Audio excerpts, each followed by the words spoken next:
ማይ መሰረት ኩሉ ነገር እዩ እንተልና ምግናነ ይኸውነን ዓለምና እትዝበዝሕ አካላታ ብማይ ዝተሸፈነ እዩ ደቂ ሰባት ልዕሊ 96 ሚእታዊ ዝኸውን ክፋል ሰብነትና ብማይ ዝተሃንጸ እዩ ማይ ኣብ ዘያኣትዎ ነገር የለን ኣብ ዕለታዊ ምግብና ወሳኒ ኣብ መስርሕ ጽሬትን ሓለዋ ከባብን ወሳኒ ኣብ ስራሕቲ ሕርሻ ድማ መትኒ ኮታስ ማይ እንተዘይሃልዩ ህይወት የለን ቀጻልነት የለን ምባል ከኣልዩ ደቂ ሰባት እዚ ተፈጥሮ ዝሃበትና ህያብ ብኣግባቡን ብስርዓትን ምጥቃም ድማ ናትና ግደ ይኸውን ብፍላይ ጽሬትን ብኽነትን ማይ ንምሕላው ልዑል ጥንቃቐ ምግባር ይሓትት እቲ ዘበን ዝጠልቦም ቴክኖሎጂ ተጠቒምና ድማ እነፍርዮም መሳርሕታት ኣብ ምርጋጽ ጽሬት ምውዓሎምን ጠመተ መሃብን የድሊ ይብሉ ኣብ ምፍራይ ፕላስቲክ መትረብን ማይን ኣብ ስራሕቲ ኳዕቲ ዓሙቕቲ ጎዳጉድ ዝተዋፈሩ በዓል ሞያን ወናኒ ፋብሪካ ጣና ስራሕቲ ዓሚቕ ኳዕትን ምፍራይ ትቦ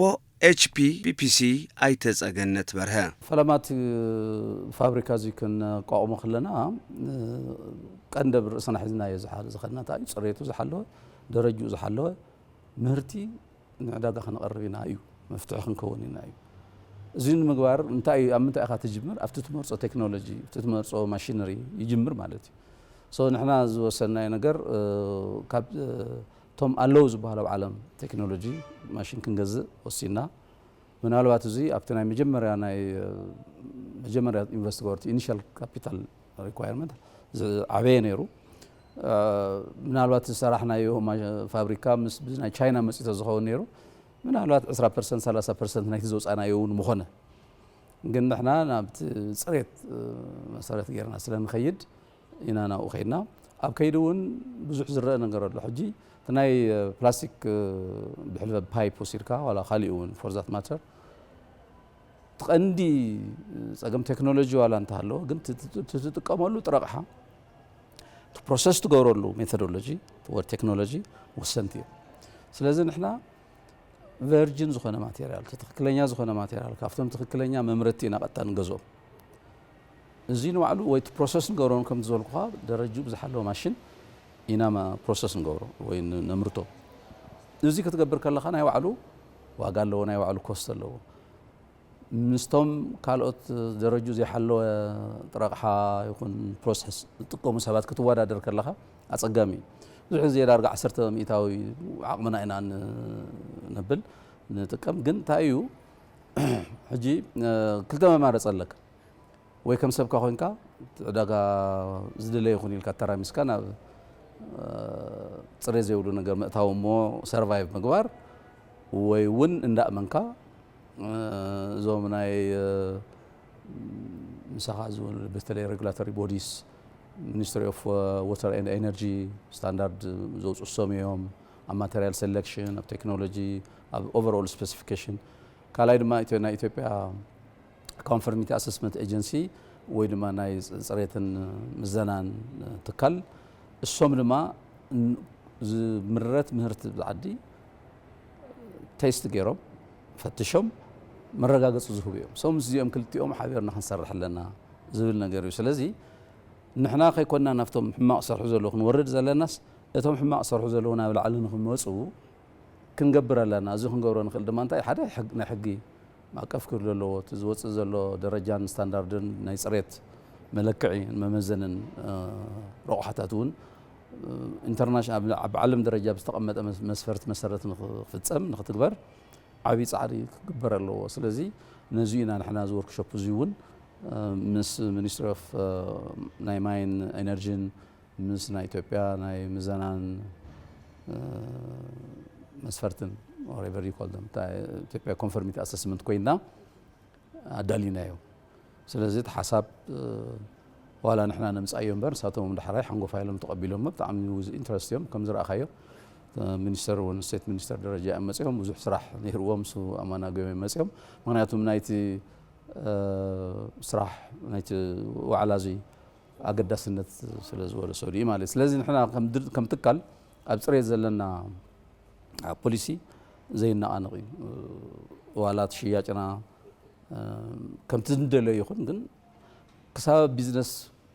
ፀናሕና ተወሰነ ትርፍ እናትረፍና እጭና እንዳኸፈልና ዕዳዳ እንዳኸፈልና ንኸይድ ኮይና ኣብ ከይዲ ተጠቀምቲ ክንከውን ኢና ዝብል እምነትና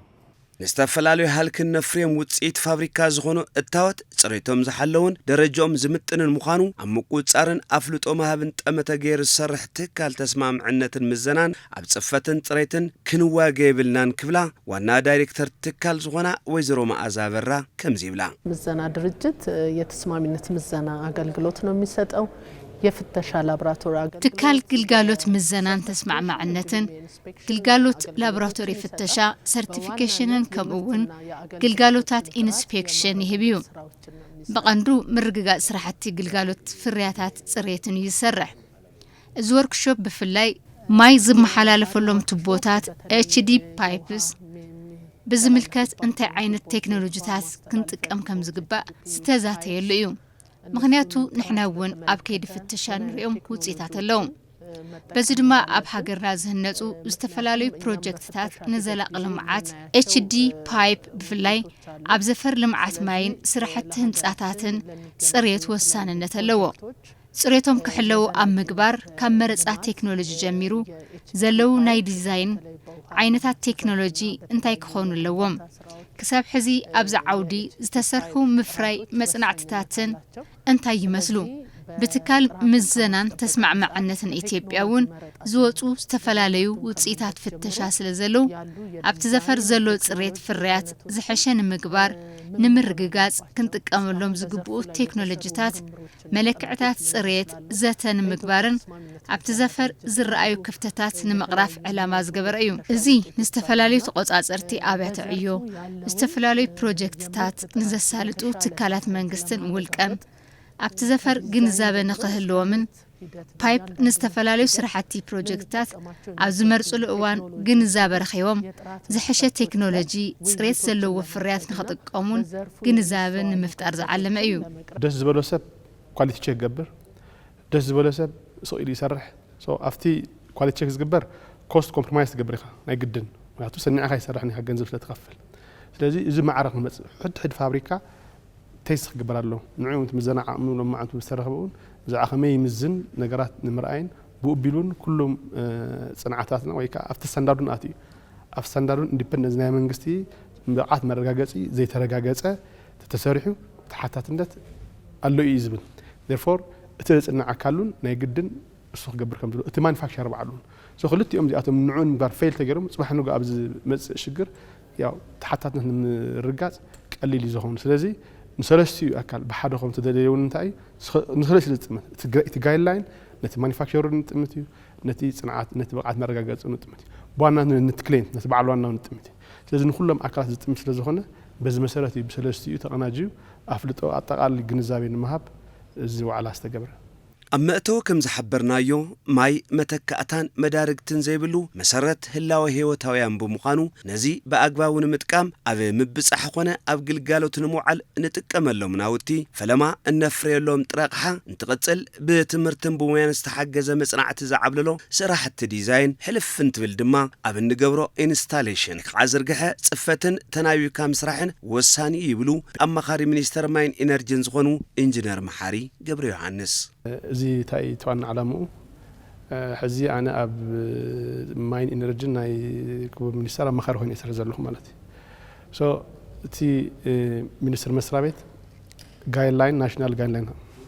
standards أو تيلو سلزي تمز جبور زين الدم بمسرت كون له أبز حد أرجع زفلت سبون يلا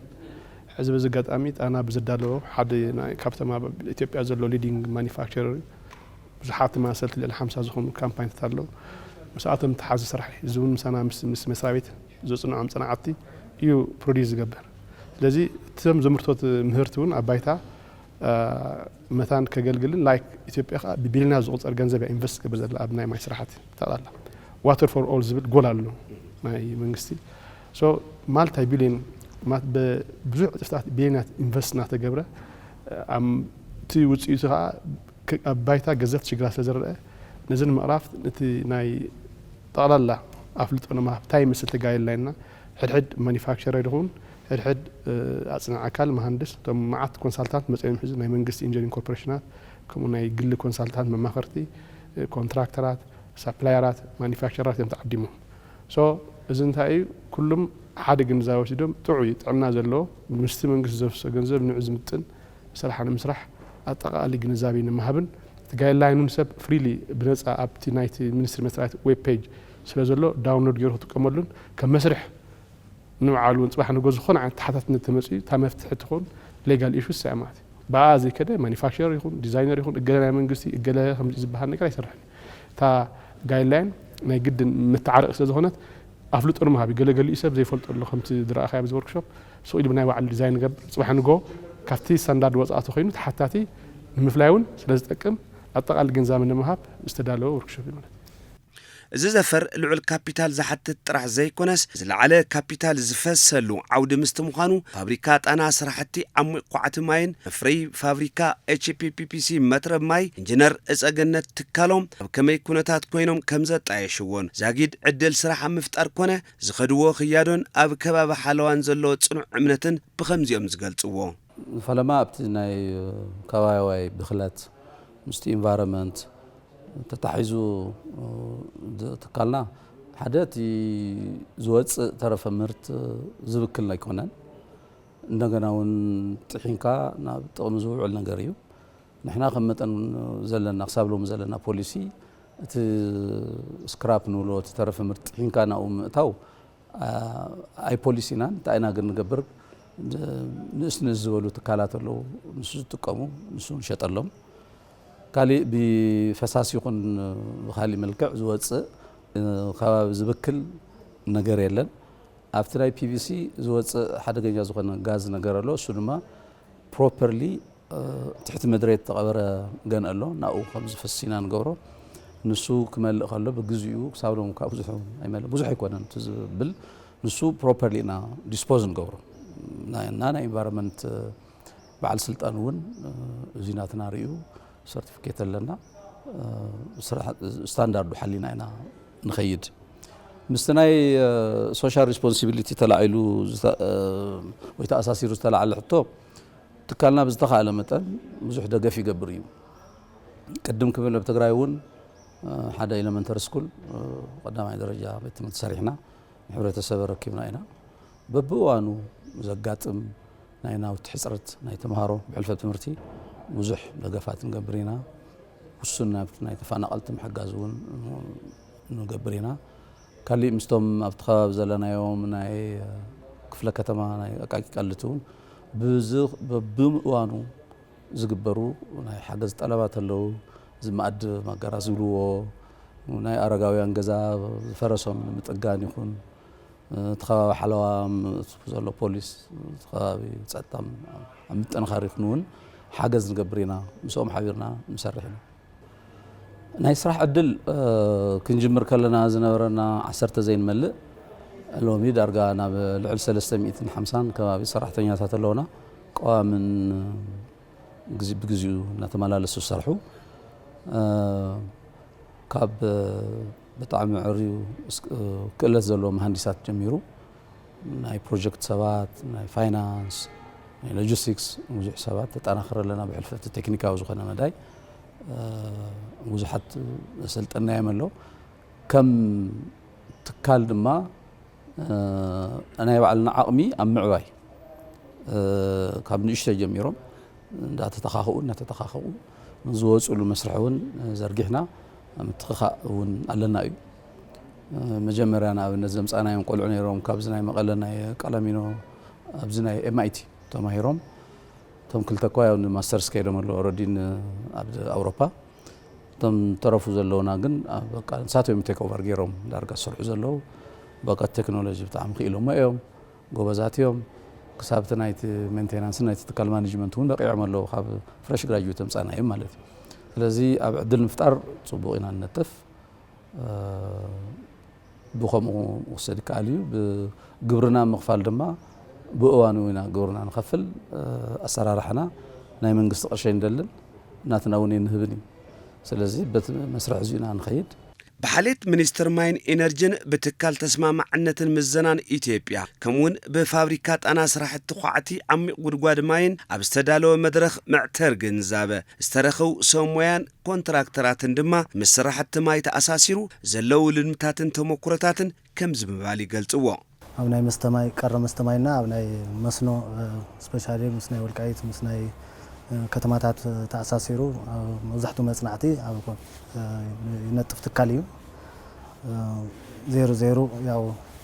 ሕዚ ተዓብይ ሽግርና ኮይኑ ዘሎ ማለት ናይ ዲዛይን ኣብ ኮንስትራክሽን ኣብ ማኑፋክቸሪንግ ፕላስ ኣብ ናይ ምዘና እንትን ምስትሕዝ ንወስደ ዘለና ናይ ወርክሾፕ ተታሒዙ ኩሉ ኣብ ተሓደ ናተወናጃጀለ ዘሕልፈሉ ታይስሙታት እዩ ዘሎ ማለት ዲዛይን ጸገም ይባል ካብ ኮንስትራክሽን ክመጽ ኣለዋ ናይ ኮንትራክተር ጸገም እዩ እናተባሃለ ስለ ዘሎ እዚ ወርክሾፕ እዚ ያው ንኹልና ሓበራዊ ታይስሙ ዘምጸና ኮይኑ ይስምዐኒ ኢለ ዝሓስብ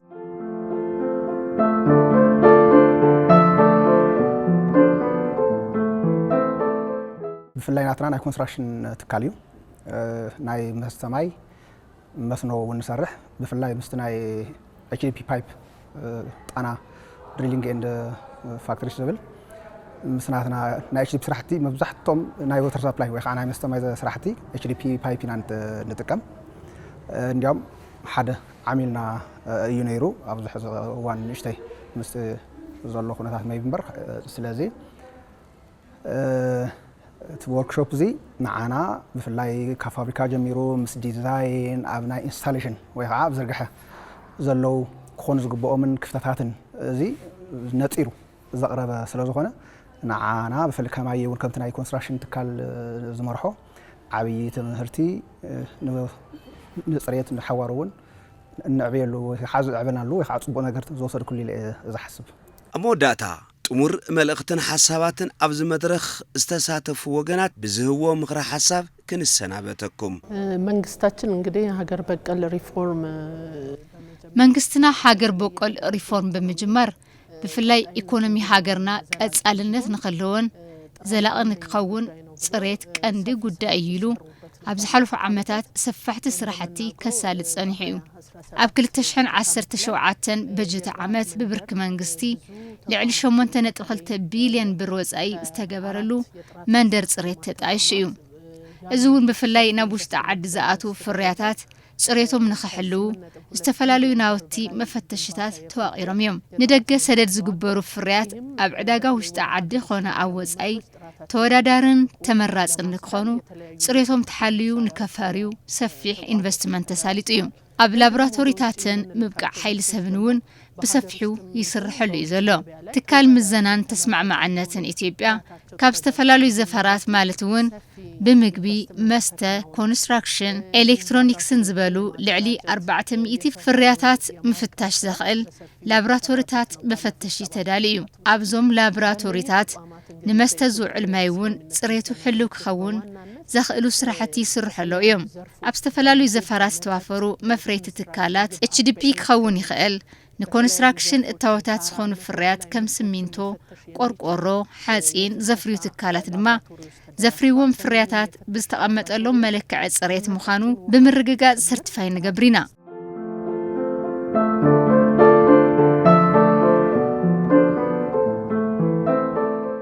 እዚ ናይ ማይ ሴክተር ከምቲ ዓንቶም እተው ዝበልክዎ ጽኢሉ ተራ ናይ ኣቕሓ ምቕራብ ናይ ኣገልግሎት ምቕራብ ኣይኮነን ብዙሕ ነገር ዝተንክፍ እዩ ከተማታት ይሰፍሕ ኣለዋ ናይ ምግቢ ድሌት ምስቲ ህዝቢ በዝሒ ይሰፍሕ ኣሎ ብዝናብ እንዳተጸበኻ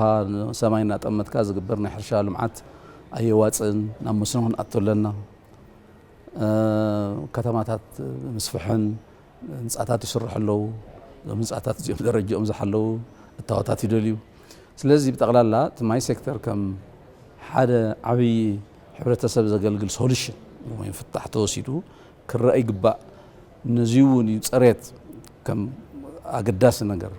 ስታንዳርድ ከም ኣገዳሲ ነገር ክውሰድ ኣለዎ ኢልና ንኣምን ከም ትካል ንዕኡ እውን ንሰርሕ ዘለና ስለዚ መንግስቲ እውን ብዙሕ ቢልዮን የፈስስ ንኣብነት ሪኦ ኣለኻ በብኸተምኡ ናይ ኮሪደር ልምዓት እንዳተባሃለ ብዙሕ ስራሕቲ ይስራሕ እዩ ድሕርቲ ትጥቀመሉ ማቴርያል ፀሓንጎ መይሱ ፍንድእ ወይ ስበር ተኾይኑ መሊስካ ተሰርሐ ነገር ፍሪስካ ኢኻ ክትሰርሖ ኣብ ደገ ደው ተብሎ ነገር ኣይኮነን ወይ ኤሌክትሪክ ፖል ኣይኮነን ወይ ስቑኢሉ ናይ ማይ ገን ኣይኮነን ፍሒርካ ትረኽቦ እዚ ብዙሕ ኪሳራ ዝኸትል ስለ ዝኾነ ኣብ ጥንቃቐ ዘለዎ ነገር ክግበር መንግስቲ እውን ኣቓልቦ ክህበሉ ዝምልከቶም ኩሎም ኣቓልቦ ክህበሉ ክውስኽ ዝደሊ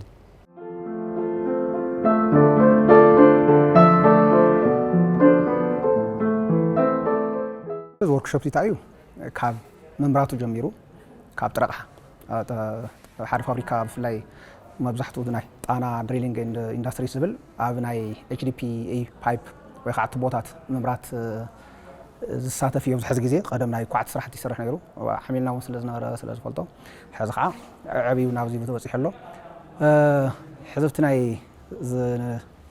ተናቢብ ካብ መኻድ ሰለስትዩ መጀመርያ ታዩ መጀመርያ ካብ ጥረቅሓ ይጅምር ኣሎ ማለት እዩ ጥረቅሓ ስታንዳርዱ ወይ ከዓ ደረጃኡ ዝሓለወ ክኸውን ኣለዎ ናበይ ይሰግር ኣሎ ናብ ዲዛይን ከዓ ምስ ባይታ ዝተገናዘበ ምስ ናይ ዓለም ለኸ ወይ ከዓ ናይ ሃገራዊ ስታንዳርድታት ዝተገናዘበ ዲዛይን ክግበር ኣለዎ ዘስም መወዳእቱ ከዓ ኣብ ሕብረተሰብ ክበፅሕ በቲ ዝድለ ደረጃ ነቲ ዝድለ ግዜ ከዓ ኣገልግሎት ክህብ እንተኮይኑ ሰለስቲኦም እዚኦም ያው ከም ሓደ እዮም ክኾን ዘሎ ዋላ ዝተፈላለዩ እንትናት ይኹኑ ዘይዘይርና ሓደ ዕላማ ስለ ዝኾነ እዚኦም ተናቢቦም ብዙሕ ኣይነበረ ቅድሚ ሕዚ ከምቱ ቅድም ኢለ ዝነገርኩ ከዓ መብዛሕቱ እቲ ፋብሪካ ከም ናይ ንግዲ ከቕርበልካ እዩ ካብቲ ዲዛይን እውን ዓርሱ ዝኸኣለ ንበይኑ እዩ ነይሩ ሕዚ ግን እናተቐረፈ ይኸይድ ኣሎ እዚ ያው መርአያ እውን ስለ ዝኾነት ወርክሾፕ ዚታ እዩ ተነፃፂሎም ስለ ዘይረኣዩ ከምርት ከሎ ዲዛይኑን ካብቲ ስታንዳርድ ካብ ወሲድ ክኸይድ ዘሎ ንምንታይ ማተርያል ኳሊቲ እውን ከይተረፈ ድሓር ከዓ ኣብ ኢንስታሌሽን ወይ ከዓ ኣብቲ ዝርግሐ ሲስተም ክስራሕ ኣሎ ካዛ ሰምቲ ቁፅፅር ስለ ዝግበር ካብ ግዜ ናብ ግዜ ለውጥታት ኣሎ እንታይ ይባሃል ቅፅል ኣለኹም ኢሉ ማለት እዩ ያው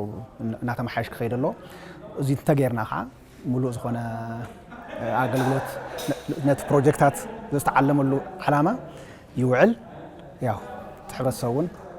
ኩሉ ነገር ይረክብ ኣሎ ማለት እዩ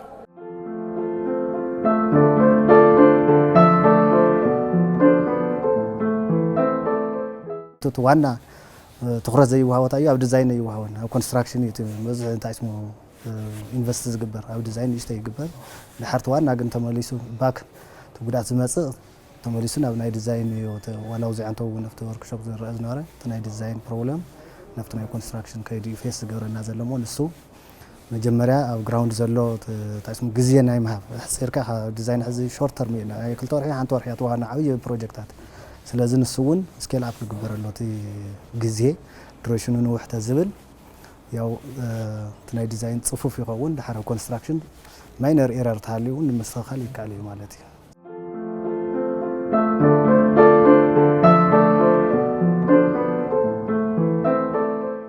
ገና ካብ ችግር ያወጣናን ግን ምስ ናይ ዝሓለፈ ዓዝዩ ዝሓሸ ነበር ከለና ማለት እዩ ባዕሉ ኳሊቲ አሹር ምግባር ባዕሉ እቲ ጋይድላይን ሕዚ 2024 ፈረንጂ ክልተ ዓመት ገይሩ ዝጋይድላይን ክብድወፅ ኢትዮጵያ መዓስ ፈጢሩ መዋዕል ኮን እዩ ሚኒስትር መስሪያ ቤት ክልተ ዓመት ገይሩ ምክንያቱ ሕድሕድ ኮንሳልታንት ሕድሕድ መፅንዒ ናቲ ናይ ባዕሉ ስታንዳርድ ዝገብርኒ በቃ በናይ ባዕሉ እዚ ጽቡቕ ኢሉ ዝሓስቦ ደሊኒ ኣሜሪካ ይጥቀም ገሊና ህንዲ ይጥቀም ገሊና ቻይና ክጥቀም ክእል ወቴቨር احنا ግን ሕዚ ስታንዳርዳይዝ ጋር ምስ ኢትዮጵያ ዝምጥመን እቲ መንግስቲ ከም መንግስቲ ዝኣምነሉ ብዙሓት መራእስ ኣለዉ ጋይድላይን ማለት ከዓ ጽባሕ ንጎን እናተመሓሸ ዝኸይድ ማለት እዩ ከም መበገሲ ግን ከምዛ ዓይነት ተርእዮ ከም ምዃኑ ነቲ ሚኒስትር መስሪያ ቤት ሓደ ዓብ ነገር እዩ ቀፂሉ ሕዝብ ቀርባ ግዜ ናይ መስኖ ጋይድላይን ላውንች ተገይርሎ ኣዋርሕ ዝገብር ማለት እዩ እዚ ብሃገር ደረጃ ጋይድላይናት ምትእታው ምጅማሩ እንታይ ዘርእየካ እዚ ኣብቲ ናይ ማይ ሴክተር ሓደ ዓቢ ኢንቨስት ዝግበሮ ኢን ቢሊየንስ ብትሬናት ዝወፀሉ ፕሮጀክታት እዮም ዝስርሑ ስለዚ ግልጽ እዩ ዝበዓሉ እቲ ፕሮሰስ ስቲል ግን ብዙሓት ነገራት ክንሰርሐሎም ዝግበአና ነገራት ከም ዘለውን የመላኽት እዩ ብዝሓለፈ ግን ብዙ መውድር ዝቐርቡን ኣይኮነን